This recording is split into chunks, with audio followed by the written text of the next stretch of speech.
चौथा चैप्टर है अकाउंट का, साझेदारी फर्म का पुनर्गठन, साझेदार का प्रवेश। तो साझेदारी फर्म का पुनर्गठन क्या होता है? सबसे पहले इसका मीनिंग, साझेदारी ठहराव द्वारा उत्पन्न होती है। ठीक है, एक एग्रीमेंट से उत्पन्न होती है पार्टनरशिप। जब साझेदारी ठहराव में कोई परिवर्तन होता है तो विद्यमान ठहराव समाप्त हो जाता है और नया ठहराव लागू हो जाता है। ठहराव में परिवर्तन से आशय साझेदारों के पारस्परिक आर्थिक संबंधों में परिवर्तन से है। ऐसी दशा में फर्म का व्यवसाय चालू रहता है, परंतु इससे साझेदारी फर्म का पुनर्गठन होता है। फर्म का पुनर्गठन निम्नलिखित दशाओं में हो सकता है। फर्स्ट है नए साझेदार का प्रवेश। तो पुनर्गठन मतलब है एक साझेदारी जो एग्रीमेंट है वो समाप्त होना और दूसरा शुरू हो जाना। तो ये कौन कौन सी दशाओं में हो सकता है? फर्स्ट है नए साझेदार का प्रवेश। माना कि ए और बी पार्टनर हैं जो लाभ और हानियों को 2:1 के अनुपात में बांटते हैं। 1 अप्रैल 2014 को उन्होंने सी को फर्म के लाभों में 1/6 हिस्से के लिए नए साझेदार के रूप में प्रवेश दिया। ऐसी स्थिति में सी के प्रवेश से साझेदारी फर्म का पुनर्गठन हो सकता है। फिर वर्तमान साझेदारों के लाभ विभाजन अनुपात में परिवर्तन। तो लाभ विभाजन अनुपात में परिवर्तन मतलब अगर वो प्रॉफिट शेयरिंग रेशियो में चेंज कर रहे हैं तो इससे भी क्या होगा, पुराना एग्रीमेंट समाप्त हो जाएगा और नया शुरू होगा। माना बंसी और संजय फर्म में साझेदार हैं जो लाभों को 3:2 के अनुपात में बांटते हैं। 1 अप्रैल से उन्होंने ये निश्चय किया कि लाभों को बराबर बराबर बांटेंगे। यहाँ पर वर्तमान लाभ वितरण अनुपात में परिवर्तन के कारण फर्म का पुनर्गठन होता है। साझेदार का अवकाश ग्रहण करना। तो जब कोई पार्टनर अवकाश ग्रहण करता है, रिटायरमेंट लेता है, तो उसमें साझेदारी एग्रीमेंट में परिवर्तन होता है। ए, बी, सी और डी फर्म में पार्टनर है जो कि लाभ को 4:3 के रेशियो में बांटते हैं। 31 मार्च 2015 को डी फर्म से अवकाश ग्रहण करता है और इस तथ्य के कारण फर्म का पुनर्गठन होता है। फिर साझेदार की मृत्यु। ए, बी और सी फर्म में साझेदार हैं जो लाभों को 3:1 के अनुपात में बांटते हैं। सी को 11 मार्च को डेथ हो जाती है। ए और बी निश्चय करते हैं कि व्यवसाय को चालू रखेंगे, भविष्य में लाभों को बराबर बराबर बांटेंगे। यह फर्म की पुनर्गठन की स्थिति है। फिर 2 साझेदारी फर्मों का एकीकरण। 2 साझेदारी फर्म आपस में मिल सकती हैं तथा नई साझेदारी फर्म बना सकती हैं। माना कि ए और बी, सी और डी 2 फर्म हैं। ए और बी और सी और डी 2 फर्में हैं, वे आपस में मिल गई और एक नई साझेदारी फर्म ए, बी, सी और डी बना ली जाती है। ऐसा मिलान साझेदारी फर्म का एकीकरण कहलाता है। यह भी फर्म के पुनर्गठन की स्थिति है। तो पुनर्गठन की स्थिति वह होती है जिसमें साझेदारों के मध्य वर्तमान लाभ विभाजन अनुपात में परिवर्तन होने पर ही होता है। इसलिए हम कह सकते हैं कि लाभ विभाजन अनुपात में परिवर्तन साझेदारी फर्म के पुनर्गठन की मुख्य आवश्यकता है। उसके बाद है साझेदार का प्रवेश। जब वर्तमान साझेदार फर्म की प्रबंधकीय कार्यकुशलता की कमी और वित्तीय साधनों की न्यूनता को पूरा करने में असमर्थ रहते हैं तो ऐसी स्थिति में पुराने साझेदार किसी ऐसे व्यक्ति को फर्म का नया साझेदार बनाते हैं जो इस अभाव की पूर्ति कर सके। इस प्रक्रिया को नए साझेदार का प्रवेश और नवीन आगंतुक को नया साझेदार कहते हैं। नए साझेदार को इस प्रकार प्रवेश करने पर पुरानी साझेदारी समाप्त हो जाती है और एक नया अनुबंध करके नई साझेदारी आरंभ हो जाती है। अन्य शब्दों में नई फर्म का नए अनुबंध के अंतर्गत पुनर्गठन हो जाता है, परंतु हिसाब किताब की पुरानी पुस्तकों को बिना किसी परिवर्तन या सूक्ष्म परिवर्तन के साथ प्रयोग किया जा सकता है। तो भारतीय साझेदारी अधिनियम 1932 के अनुसार कोई भी नया साझेदार वर्तमान साझेदारों की सर्वसहमति से ही फर्म में प्रवेश पा सकता है। ठीक है, जैसे मान लो 3 पार्टनर हैं और वो चौथे को पार्टनर बनाना चाहते हैं। अगर उनमें से तीनों में से एक भी सहमत नहीं है तो उसको नया पार्टनर नहीं बनाया जा सकता। तो सभी साझेदारों की सहमति से फर्म में प्रवेश पा सकता है। नया साझेदार अपने प्रवेश से पूर्व के फर्म के किसी कार्य या दायित्व के लिए उत्तरदायी नहीं होता। उद्देश्य, निम्नलिखित उद्देश्यों की पूर्ति के लिए किसी नए साझेदार फर्म के प्रवेश की आवश्यकता हो सकती है। जब व्यापार के विस्तार के लिए अधिक पूंजी की आवश्यकता और वर्तमान साझेदार उसे देने में असमर्थ हो। ठीक है, मान लो 2 पार्टनर है ए और बी। अब व्यवसाय वो विस्तार करना चाहते हैं लेकिन उनके पास पैसा नहीं है लगाने के लिए, तो वो क्या करते हैं, किसी नए साझेदार को बुला लेते हैं, क्योंकि जो नया पार्टनर जब आता है वो अपने साथ पूंजी भी लाता है। जब व्यापार के प्रबंध और संचालन के लिए किसी योग्य, कुशल, प्रशिक्षित और अनुभवी व्यक्ति की आवश्यकता हो। ठीक है, व्यवसाय को चलाने के लिए किसी योग्य, कुशल, प्रशिक्षित और अनुभवी व्यक्ति की आवश्यकता हो तो इस प्रकार के व्यक्ति को साझेदार बनाया जा सकता है। किसी प्रसिद्ध और प्रभावशाली व्यक्ति को साझेदारी में शामिल करके फर्म उसके प्रभाव और अच्छे संबंधों का लाभ प्राप्त करना चाहती है।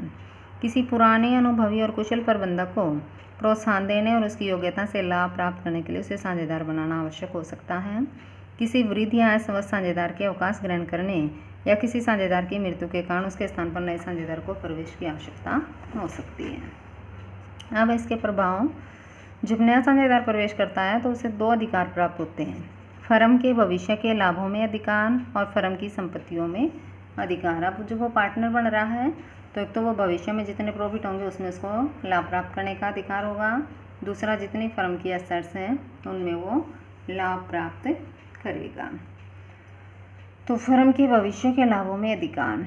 फर्म के प्रवेश के पश्चात नया साझेदार फर्म के लाभों में से एक निश्चित अनुपात में लाभ पाने का अधिकार प्राप्त कर लेता है और उस लाभ के लिए पुराने साझेदारों को या उनमें से किसी एक या एक से अधिक साझेदारों को अपने लाभ के कुछ हिस्से का त्याग करना पड़ता है। इससे पुराने साझेदारों का फर्म में लाभ का हिस्सा कम हो जाता है और उनके लाभ वितरण अनुपात में भी परिवर्तन हो जाता है। फर्म की संपत्तियों में अधिकार। एक व्यक्ति के किसी फर्म में साझेदार बन जाने पर वह फर्म की संपत्तियों में भागीदार बन जाता है। ठीक है, एसेट्स जितने भी हैं वो भी उनका अधिकारी बन जाता है। इस अधिकार की प्राप्ति के लिए नए साझेदार के प्रवेश के समय जो राशि ली जाती है वह उसकी पूंजी कहलाती है। नया साझेदार अपनी पूंजी कैश में या संपत्ति के रूप में लगा सकता है। अतः फर्म के प्रवेश के पश्चात नया साझेदार अपनी पूंजी के बराबर फर्म की संपत्तियों में अधिकार प्राप्त कर लेता है। इस संबंध में की जाने वाली प्रविष्टि निम्नलिखित है। कैश, अगर कैश लेता है, बैंक अगर बैंक के माध्यम से, और अगर एसेट के रूप में लेता है तो asset. Account debit to new partners, capital account. साझेदार के प्रवेश पर लाभ वितरण अनुपात में परिवर्तन। अब जब भी कोई नया पार्टनर आएगा तो जो पुराने पार्टनर हैं उनके प्रॉफिट शेयरिंग रेशियो में चेंज हो गया। जैसे मान लो ये भी 2 पार्टनर हैं, अब तीसरा आया सी, तो पहले वही प्रॉफिट 2 में बंटता था, 3 में बटेगा, तो उनका जो प्रॉफिट शेयरिंग रेशियो है उसमें चेंज होगा। साझेदार के प्रवेश पर लाभ वितरण अनुपात में परिवर्तन से आशय है कि नया साझेदार पुराने साझेदारों से अपना हित क्रय करता है, क्योंकि इससे पुराने साझेदारों का फर्म में लाभ का हिस्सा कम हो जाता है, इसलिए पुराने लाभ वितरण अनुपात में परिवर्तन होना स्वाभाविक है। ऐसी स्थिति में निम्नलिखित अनुपातों की गणना करना आवश्यक हो जाता है। न्यू प्रॉफिट शेयरिंग रेशियो और सैक्रिफाइंग रेशियो। नए साझेदार के प्रवेश पर समायोजनाएं, एडजस्टमेंट क्या क्या होंगी। जब कोई साझेदार फर्म में प्रवेश करता है तो लेखांकन के दृष्टिकोण से निम्नलिखित तथ्य प्रभावित होते हैं जिनके समायोजन के लिए विस्तृत अध्ययन करना आवश्यक है। नया लाभ विभाजन अनुपात ज्ञात करना, त्याग अनुपात ज्ञात करना, ख्याति और गुप्त ख्याति का लेखांकन व्यवहार, संपत्तियों और दायित्वों का पुनर्मूल्यांकन हेतु लेखांकन व्यवहार, एकत्रित लाभों या हानियों का लेखांकन व्यवहार, पूंजी खातों का समायोजन और उक्त तथ्यों का क्रमवार विस्तृत वर्णन आगे किया गया है। इनको एक लेंगे हम। सबसे पहले है नया रेशियो निकालना, calculation of new profit sharing ratio.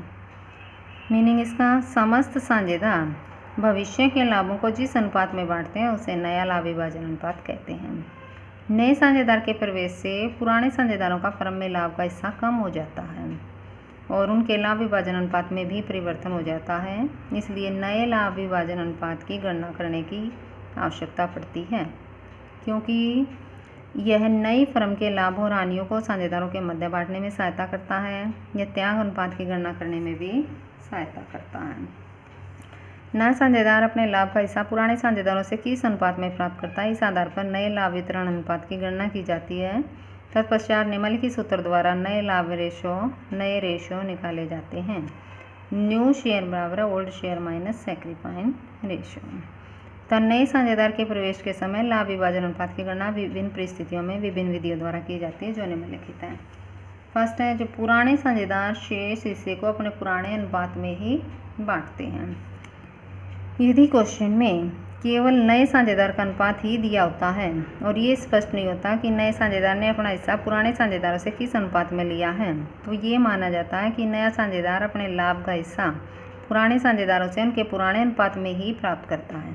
इसका आशय है कि पुराने साझेदार आपस में पुराने लाभ वितरण अनुपात में ही लाभों को बांटते रहेंगे, अर्थात ठहराव के अनुसार नए साझेदार का हिस्सा देने के पश्चात शेष हिस्से को पुराने साझेदारों में उनके पुराने अनुपात में बांट दिया जाएगा।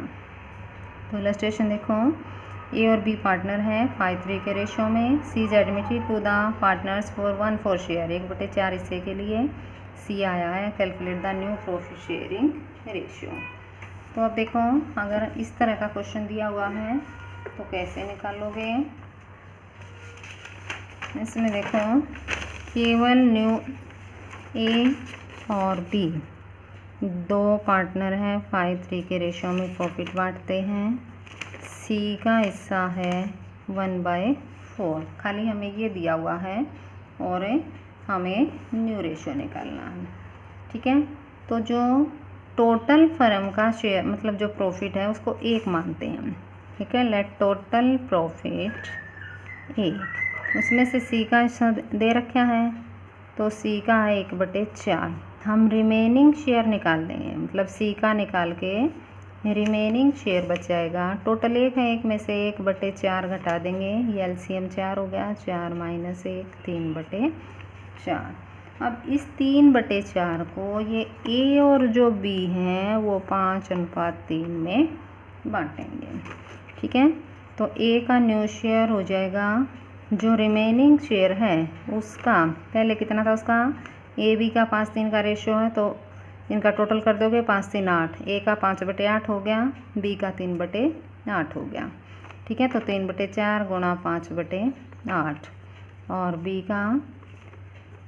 का हो जाएगा 3/4 गुणा 3/8, ये हो गया 15/32, ये हो गया 9/32। अब सी भी आया है तो सी का भी निकालोगे, सी का तो दिया हुआ है वही निकाल लोगे 1/4।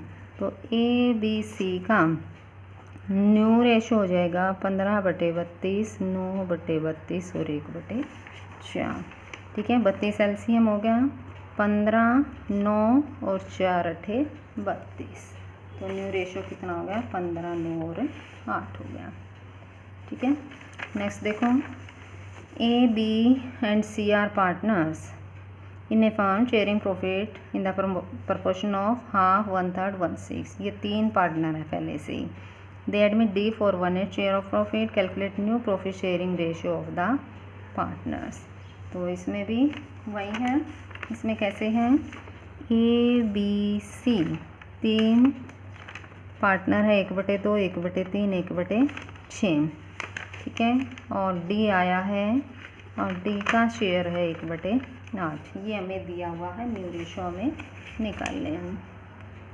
तो देखो, सबसे पहले 1/2, 1/3 और 1/6 इनका रेशो निकाल दोगे। एलसीएम 6 हो गया, तो ये हो गया 2 × 6, 3 दूनी 6, 6 कम 6, कितना हो गया 3:2:1। ठीक है, अब ये 3 पार्टनर हैं तो टोटल प्रॉफिट वही होता है 1, टोटल प्रॉफिट 1, उसमें से 1/8 डी का हो गया। तो रिमेनिंग शेयर निकालेंगे 1 - 1/8, 7/8। इस 7/8 को ए बी सी 3, 2, 1 में बांटेंगे। तो ए का न्यू शेयर हो जाएगा, ए न्यू शेयर 7/8 माइनस कितना था उसका, 3, 2, 5 और 1 6, 3/6। इसी तरह बी का 7/8 माइनस 2/6, सी का 7/8 माइनस 1/6 और डी का 1/8। ठीक है, अब इनका निकाल दोगे, 8, 6, 24 एलसीएम हो गया, 8 × 3 = 24, 3 × 7 = 21 माइनस 12 कितना हो गया 21 माइनस ये हो गया 7/8 माइनस नहीं करना, भी गुणा करना है। 7/8 गुणा 3/6, 21 ये हो गया 21/8 = 48, ये हो गया 14/48, ये हो गया 7/48 और डी का 1/8। तो ए बी सी डी का हो जाएगा 21/48, 14/48, 7/48 और 1/8। तो एलसीएम 48 हो गया, 21, 14, 7 और 8 = 48, तो कितना हो गया 21, 14, 7 और 6। ठीक है, तो इस तरह से हम नया रेशो निकाल लेंगे। अगर ये मेथड कब लगेगा, अगर जो नया पार्टनर आया है उसका केवल हिस्सा दे दिया, कितने हिस्से के लिए आया है, तो रिमेनिंग शेयर निकाल के हम ये मान लेते हैं कि जो रिमेनिंग शेयर है उसको वो अपने पुराने शेयर में ही बांटे। ठीक है, आगे नेक्स्ट में कराऊंगी।